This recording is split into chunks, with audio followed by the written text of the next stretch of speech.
we've got a little over a minute, Lee, before the start. Talk us through how you're going to start. Tell you what I'm doing, Rob. I've got some of my mix, wetted it up, right, nice and damp there, look. Okay. And I'm just going to put 2 rocket cages in at the start with it damp. This is on the feeder line. This is on the feeder line. Is this because you're looking to start on the feeder? I'm 100% going to start on the feeder, so it's really wet. Like, I'm expecting bits to come out on the way down. All right. So you can see there. Just going to literally put 2 in. There's hardly anything in it. An odd pellet. I felt the other day when you were fishing, they wanted some food, but they get a bit preoccupied easy, don't they? And I feel like I want to, if I'm fishing method, I want less bait, more attraction, target. So I'm going to put 2 of them in, and then I've made my loose balls here, look. Okay, ready to go in. There you go, that's there the all we in. go, that's Get the all yourself in. Going. No. So these are going out to what, 30 metres? 33 metres I've stick this up at. Okay. Oh. Yeah, I can see that. So like even like a little bit is, you know, it's nothing, but you can see like the loose is coming out as you cast it out. Just what I want. Literally, and I've gone, I could have gone closer, Rob. I could have gone like 27 metres, and possibly I should have done, but we fished 33 the other day, so just in my head I thought, do you know what, I'll just fish 33. Keep it dead simple. Bits will break off this one. I've sort of not made it quite as tidy. All right, so same thing.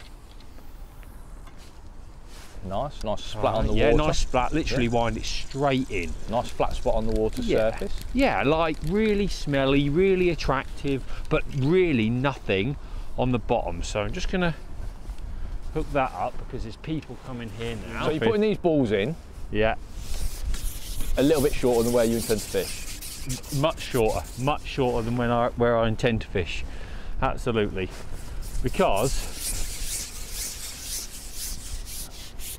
I'm just looking to put an area. I'm not even really concentrating that much, Rob. I'm just banging them in on a rough area. There's like an angler opposite, and all I want to do is be somewhere near him when I put them in. Like there'll be broken bits in them and all sorts.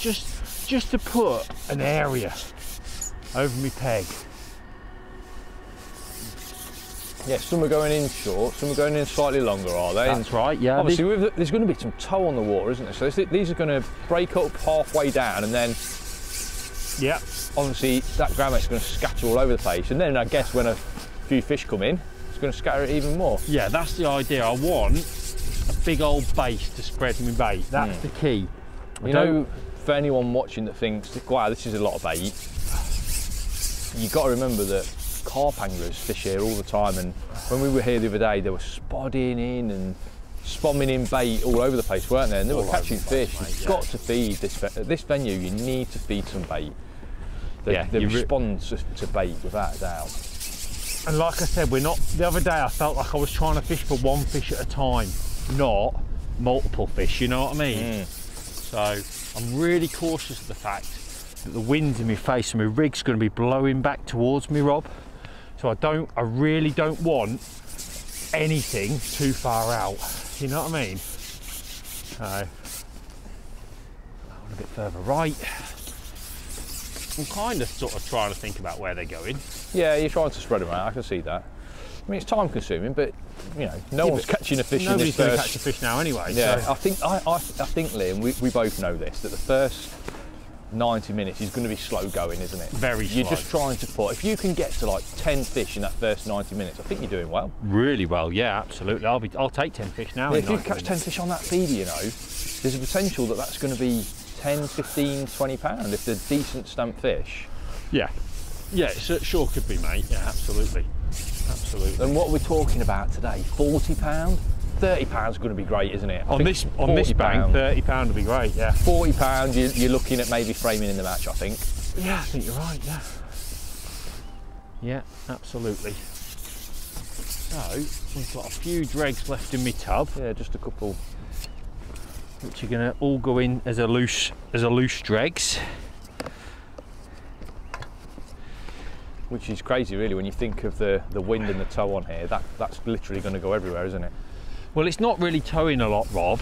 You'd be amazed, you know, because that mix is so claggy and heavy.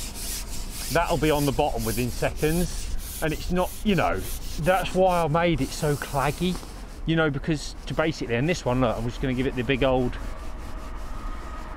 nice and smelly, nice area in my peg. Have we got a treat for you folks? A brand new Barston Superium X70, one of the best poles on the market, a true workhorse, whether you're a canal angler, a river angler, or you like hauling £100 of carp out of your local commercial. This is a fantastic pole. You can win one at www.cuttingedgecomps.co.uk. Lee, tell us about the package, because this is a pole that you use yourself, isn't it? Absolutely, Rob.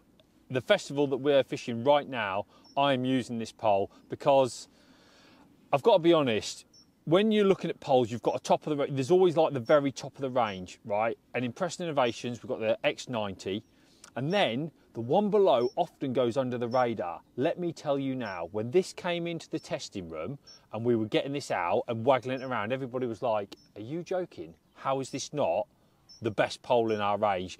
Such was the excitement around this pole, because at the price tag that it's at, it's unbelievable, the quality, really, really good, which is why I use it in so many of the matches that I fish with, because I know, one, you said it there, it's a workhorse, right? It doesn't let me down, it's not fragile, I don't get any problems with accidental breakage, those sorts of things. You know when like you go, oh, is that a bit soft? None of that. So wall strength of this pole is like through the roof, is it? It's through the roof, and a lot of the guys, a lot of the sponsored guys actually chose this as their pole. That's how much they love this X70. It's a brilliant, brilliant pole. Now, not only is it a brilliant pole, obviously it comes at 16 metres, which is incredible, but the package is amazing. So we have literally just got this and unwrapped it now. You can see the pole is still in the cellophane. This is how it will come to you, brand new, untouched. Comes in a carry-all, which is fantastic. You can see here we've got some top kits. There is 4 carp kits. These top kits, Rob, they're unbelievable. The strength of elastic that I've used in these top kits is crazy, like 20 style elastics for catching carp, because poles these days, people say, oh, is it a carp pole? Actually, somebody asked us just now, you know, can I use this for carp? What are you talking about? This is like designed for bagging on carp. Like these sort of down the edge, that sort of thing, you'll catch loads of big carp. So 4 carp kits, which are brilliant, all with the roller pullers. All the Barston top kits fitted already into the pole. All the Barston top kits have a roller puller fitted in them. Then we've got the F1 kits. Now this is a big thing, right? So a lot of the people used to convert match kits when, you know, when you were fishing like 11 hollow, 9 hollow for F1 shallow, people used to convert match kits because they wanted a lighter top kit.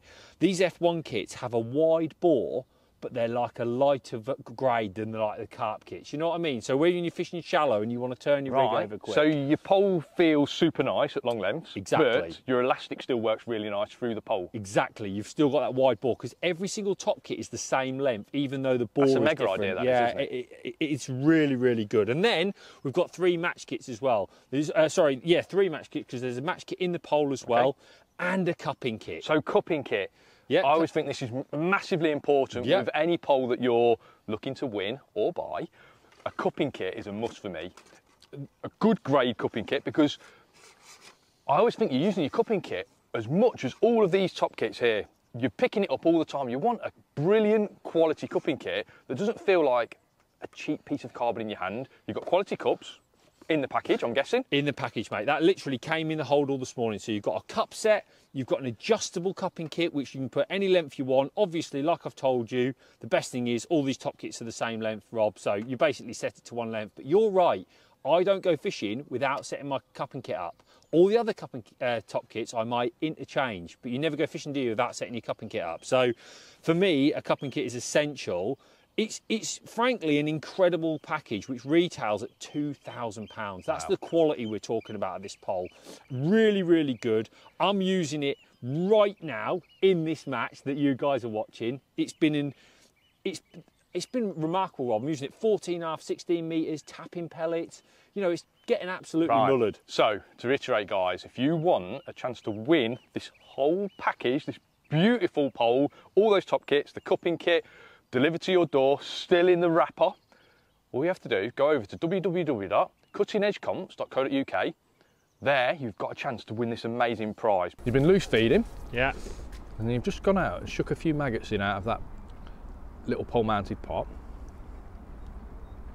And what you're trying to do, not let it go through with the toe, you want it to literally stay rock solid, do you? So yeah, I mean, ideally I don't really want the pot on my pole for doing this, but I feel like I can't feed accurately enough to sort of catch quick enough. So I've just been loose feeding, like looking at where my float is, I've been loose feeding a good like 1.5 meter short rod, because effectively I can't loose feed any closer, any further, because it just goes everywhere. So I've just been trying to sort of like basically loose feed bait. Okay. Nice drop in. That's a good start. Yeah. Well, last time the cameras were with us, we obviously said like Andy just had one, and he's had 3 or 4 now.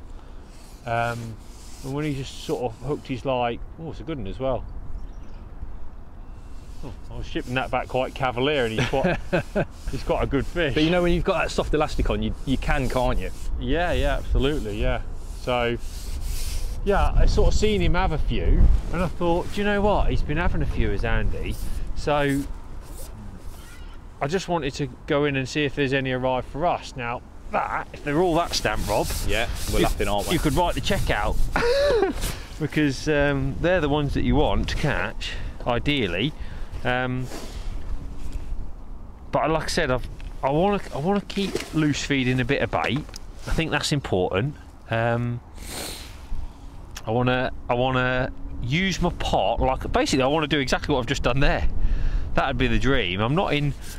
I want to make sure I get it right every time, so you'll see I won't rush the process. I'll just, you know, if it's little fish, then I might have to speed it all up a bit, but I want to make sure I get everything bang right every time, because I feel like the conditions mean I have to do that. Do you know what I mean? So I've put like 20 maggots in my pot there. I'm going to ship it out. I'm going to, over the top of the ground bait where I potted it in, I'm just going to literally hold it right up and just sprinkle them over like a metre line, and then I'm going to push my rig out because it's going to come back in. Don't forget the wind's blowing my float but you're back still in. a good metre past where you've sprinkled that bait in. Yeah, but not when that float cuts back in. I reckon I'm about 3/4 of a metre past where I've cut that in, and then I'll literally put 10 in my catty and just give a bit of a spread as well. And basically, if it goes under every time with a 2-pounder like that, I'll be absolutely delighted. The presentation isn't that bad because of the wind. Yeah. It's just nice where heavy float. My question was whether the fish would want to come in because of the wind. And this is the rig with 6 inches over depth, that little shot on the bottom. The bite was obvious, wasn't it? Yeah. Like, just disappeared. So,